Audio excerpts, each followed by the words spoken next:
এই ওয়ার্ডে মাদকের ব্যবসা করে কিছু প্রভাবশালী লোক, এরা সাময়িক প্রভাবশালী। এরা যদি মনে করে আমি বহুত কিছু হয়ে গেছি, ভুল। এগুলা ছাড়ে দাও, না ছাড়লে কেউ যদি গর্তে পড়ে যায় সেখান থেকে উদ্ধার করার কোনো লোক থাকে। দেশে আমাদের ভালো কাজগুলাকে নষ্ট করে দেওয়ার জন্য বিভিন্ন ভাবে ষড়যন্ত্র লিপ্ত আছে।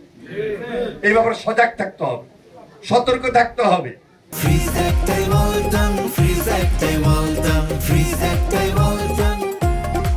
আর যিনি আমার এই এলাকার বিএনপির নেতা, আমি শুধু একটা কথাই বলে দেব, এত ভালো কাজ করব, তারেক রহমানের নেতৃত্বে আমরা উন্নয়নমূলক সব কাজ করব, কিন্তু আগে ট্রেন্ড অনুযায়ী 17 বছরের আওয়ামী লীগের ধারাবাহিকতায় কেউ যদি মাদকের ব্যবসা করে, ওসি সাহেব একটু আগে বলছি, ওসি সাহেব বা পুলিশ আইন শৃঙ্খলা বাহিনী তাদের কাজ করে, আমার আপনার তদবির করার কোনো সুযোগ থাকবে না।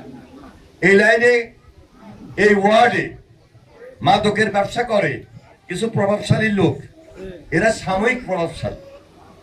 এরা যদি মনে করে আমি বহুত কিছু হয়ে গেছি, ভুল। এগুলা ছাড়ে দাও, না ছাড়লে কেউ যদি গর্তে পড়ে যায় সেখান থেকে উদ্ধার করার কোনো লোক থাকবে, কোনো লোক থাকবে না। ওসি সাহেব আমার পাশে আছে, কথাগুলো শুনছে, উনি ওনার ব্যবস্থা নেবেন। প্রশাসনিক কাজ প্রশাসনিক গতিতে চলবে, রাজনৈতিক কাজ রাজনৈতিক গতিতে চলবে। আইন শৃঙ্খলার অবনতি কেউ ঘটাবে, তার বিরুদ্ধে সঙ্গে সঙ্গে ব্যবস্থা হয়ে যাবে। শান্তিপূর্ণ ভাবে থাকার জন্য, বসবাস করার জন্য 17 বছর আন্দোলন করছি, সংগ্রাম করছি। তাহলে এখন যদি শান্তি না হয় আর কবে শান্তি হইব? এই জন্য আমার মা বোন আপনারা যারা আছেন খুব সজাগ থাকবেন, সতর্ক থাকবেন। আপনার ছেলে কি করে, আপনার ভাই কি করে, সেই দিকেও খবর রাখবেন।